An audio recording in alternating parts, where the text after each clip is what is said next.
Alright, so in today's video, I got the Platinum Trophy on Hello Neighbor 2. A few days ago, I Platinumed the original one, and you guys seem to enjoy that, so I said, why not? Let's do the sequel. Now, I honestly didn't even know that this game had a sequel, or that this game is low-key a series with multiple games inside of it. But after Platinuming it today, I can kind of see why I haven't really ever heard of the sequel. The amount of content difference between Hello Neighbor 1 and 2 is very, very crazy. For example, Hello Neighbor 1's footage that I got while Platinuming the game took me a little bit over 5 hours to do, and Hello Neighbor 2's took me just over 1 hour. So this game is 5 times shorter than the first one, which is honestly kind of a disappointment. The big appeal with the first game was, for me at least, how complex the puzzles were and what you had to do to complete it. It seemed like for a vast majority of the game that we were really never gonna beat the creep-ass neighbor that we have. However, in the second one, it's like we were just getting fed like a baby.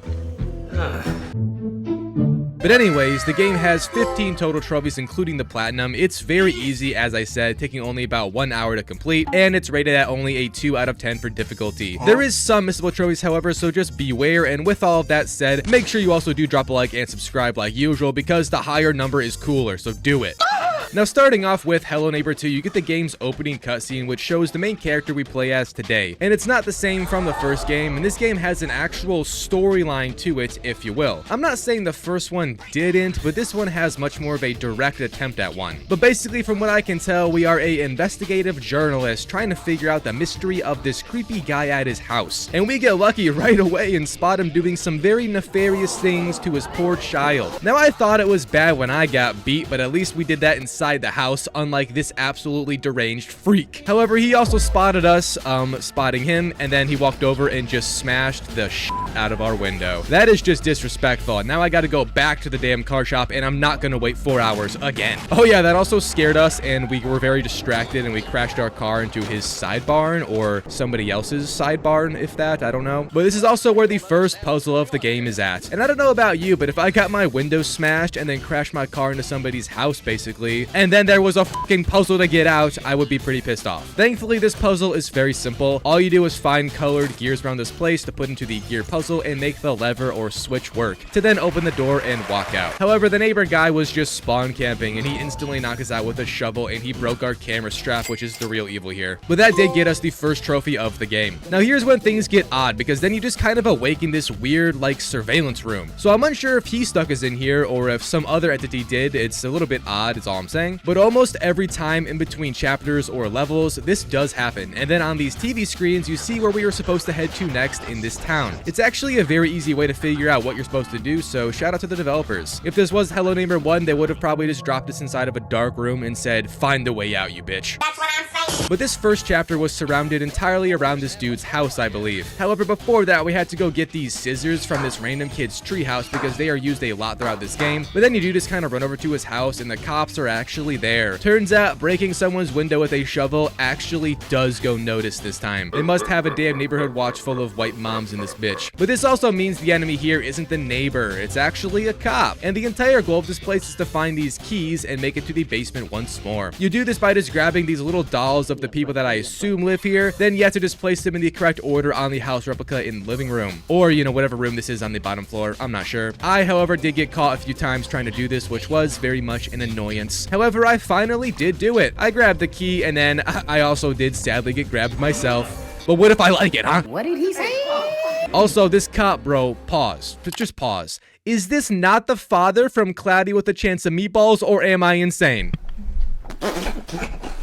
Anyways, he didn't take any contraband from us. This cop clearly hates his job. So we then headed back into the house, and this time we had to go upstairs. Now, the upstairs wasn't very big, but it did have numerous things we need to interact with. And you kind of just ping pong back and forth between these two rooms. I also did get caught, or at least he knew I was up here countless times. So I had to hide and hide on multiple occasions. I also do think he might have been a little bit retarded because I was just standing behind him and he didn't even realize I was there.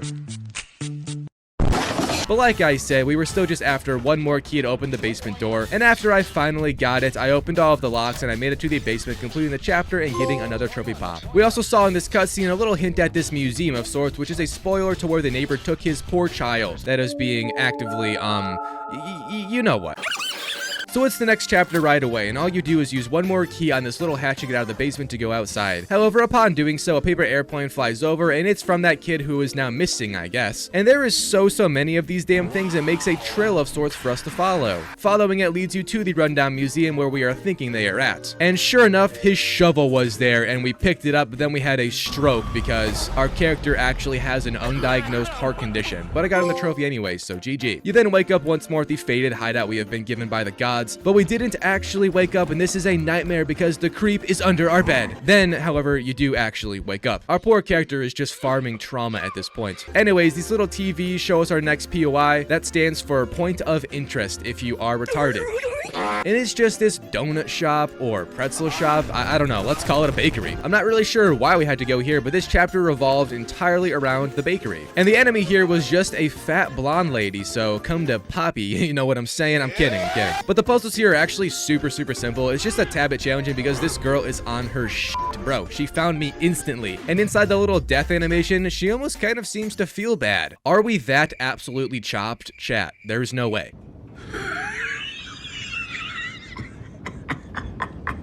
But yeah, like I was saying, the puzzles are for the most part easy. The hardest part is probably just pickpocketing the girl and taking her key because, man, I can't lie. She kind of caked up. I almost grabbed something else down there. My bad. Anyways, she somehow didn't hear me there and then also didn't hear me when I was using a damn fire extinguisher in the middle of her shop. Here's what that sounds like in real life, by the way. Yo, that's crazy. And she also somehow didn't hear me when I broke her upstairs window. This bitch might not have even noticed if I did grab her cheeks. I'm kidding, okay? That's extremely wrong and gross. You're a sick person. How dare you pin this on me? But after all of that BS I just did, I decided to take a step back, and I just gave this little shop's kitty cat a treat. So I grabbed one, or I guess I floated it in my hand, and I gave the kitty cat a treat, which then let me pet it, and I got a trophy from that. Dogs are better, but it's okay. So then all I had left to do was the cash register puzzle, and it's actually very easy. However, I did get caught finally. And this damn hoe also was just like guarding the thing. So I was a little bit annoyed, but eventually I decided, fuck it, I'm not waiting around all night. I'm just gonna run in, grab the key, and get out. Upon doing so, the trophy from the chapter pops, and we got a cutscene, which also just kind of ends the chapter. I don't know. But I ended up back at the museum, actually, and this time we had the key to actually open the front door. Why does a somewhat thick blonde girl who owns a bakery keep the key to an abandoned museum in her bakery register? Well, it's simple, boys and girls. The Epstein files, that's why. So I finally opened the door to this place, and upon doing so, there he was in all of his glory, standing, perusing the grounds, busy at work, in this bitch. Or was he? Was he waiting all this time for us to grace him once more so we can finally seal the deal? Ah! Come over here and kiss me on my hot mouth. No, I actually just ran away, and this retard thought since I wasn't in his house anymore, I would just go away forever. God, what an idiot. So yeah, I ran back in and I stole another mini house and I started on another puzzle, but his dumbass kept on chasing me like it's training day or something. And we actually did do quite a few puzzles in this place while I was here. First was the house puzzle, then it was finding this other key, but that just let me go upstairs and to the outside, so I could real fast get a trophy from climbing to the top of the house. I actually do hate heights, by the way, so this was a bit of a challenge for me. However, the trophy does pop upon just reaching the tip. I keep on telling her that, but she doesn't want to hear it. But then I did go back inside and I just broke into his bedroom, and then I broke his frame for his picture of him and his kid. Upon grabbing it, a cutscene then transitioned from the picture, and we see the kid has a shirt on that says "Help me." What kind of father lets his child wear a shirt like that? Come on, I just don't believe it. And then we abruptly awake back at home. Looking at this game in hindsight, I honestly don't know what's real or what's a dream. Like, is any of this real? Are we dead? Did we die in that barn crash from the intro? Let alone being smacked in the face with a shovel? Maybe. That's my theory, at least. Call it a game theory. Oh yeah, that also gave us a trophy. My apologies for skipping over it. It's okay. So we are now back in the crib once again, and the next location was shown to us. It's just this random house. I don't really know why this was a part of the game besides, well, you know, some trophies are here, and I guess a key is also here. But this was the fastest by far area of the game. Literally all you do is climb up the house to grab a shovel, which was placed up here because I guess the dude who lives here loves torturing himself with finding his shovel every time he needs it. I don't know, he's an idiot. But then you just take the shovel down and find this little dirt spot. You dig it up and a lock appears. You then enter a code, which, you know, I just knew it because I'm a genius. And upon opening it, I got another key and another trophy pop. That was it for the chapter, and we then ended up back at the museum once again. Now this time, it was honestly a bit annoying because I had to get into this room that was like a storage room basically, but I just kept on getting caught by the dude over and over. I tried multiple times to just hide, but he kept on finding me. You know, it turns out grown men actually are a bit easy to spot inside your house when they break in, run through it, and then just hide in a corner. I should have expected that. That's my bad. But I did finally manage to do it, and this just allowed me to then enter another code to open another lock. Inside was our camera. You then snapped a picture of yourself because hashtag selfie queen, and a very weird and ominous cutscene then plays before we got another trophy pop from whatever that was. Yes, that was another bad dream. Again, is any of this real? I don't know. But this next chapter led us into some rich dude's house, or maybe, you know, this is another museum. I don't know, but whoever lives here has some racks stacked up in their bank account, that's for sure. But the first thing we did here wasn't for any sort of keys, it was just us making a stake and then shooting a fire extinguisher on it because, you know, we can't have little Max over here live until 20. So we then gave the dog the now polluted steak, and he let us pet him because dogs are man's best friend, and I got a trophy pop. But then I did head back into the house to do all the puzzles that are here. And this area honestly has one of the more larger puzzles in it, especially compared to the last few, which have been primarily us just doing one or two things. So I spent probably like 10 minutes here doing the many puzzles that reside within, and overall it wasn't that hard. The enemy here is like some fat gay black guy, so basically you get chased by a fat Diddy and it's pretty easy to avoid him. You know, he slips on baby oil all the time and all that. I'm sorry, that joke is, it's way past due. It's 2026. I'm just gonna go kill myself. Oh my god! Anyways, all of that work led us into just opening a secret wall door and finding, guess what? Another key and getting another trophy. They should have just called this goddamn game the Key Keeper or something gay like that with how many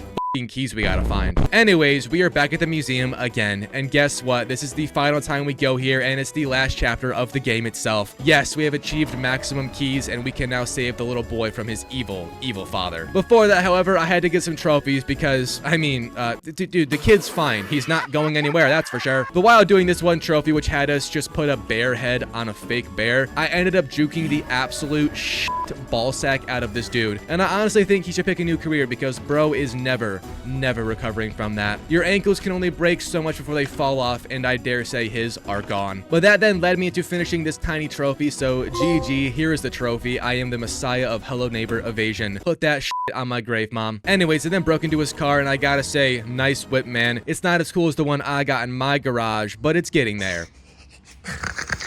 And for whatever reason, he has a pig's head in the back of his car. I don't know what's going on with that. All I got in the back of mine is a box of condoms. Anyways, yeah, you guess what we did with the pig's head. Yeah, you go upstairs and you put it on a pig. However, no trophy pop from that. Instead, the ceiling opened up and a staircase fell down. Going up this leads into where the little kid is locked up, and I got another trophy pop. We then tried to save the kid and lead him out, but the neighbor found us again, and then he lifted us up by our neck. I didn't know daddy had that much forearm strength. Shout out. So yeah, we are now in captivity, but escaping is very easy, and I did it in like 20 seconds. And I honestly now think that we should just leave this kid. He wouldn't survive in a real hostage situation. Bro didn't even try to escape. But now that I was free, the next goal of mine was to pickpocket the neighbor because we need his wrench that's on his hip to escape. So I tried this method of smashing a display case and then crouching inside of it because he can't actually get you when doing that. But he never came over to my area to check it out, so I kinda just waited around till an opportunity arose. And then I snagged that wrench, baby. You then use the wrench on the fireplace while under the staircase in a safe spot, and I don't know if he realized we were here or not, but he just stood there contemplating his life choices and why he can't drop to his knees and grab us. Maybe he has trauma in his past from getting down on those knees. It's the most obvious conclusion I can come to. But then he just put the fire out with the fire extinguisher found upstairs to grab the final key, and I'm not gonna lie, I was choking my dick off right here. Somehow I managed to run into both of the bear traps placed in this spot. It's Illusion throwing at the goal line. What else is new? But that was it for the game. All you do now is run to the door to use the key and use the crowbar on the planks, locking it in to escape. After doing so, a cutscene then plays out to end off the game. We saved the kid and we started to sneak out, but then this big fucking bird just falls on the dude and he is trapped underneath the bird. Upon seeing this, the kid then kind of feels bad for his abuser. I mean,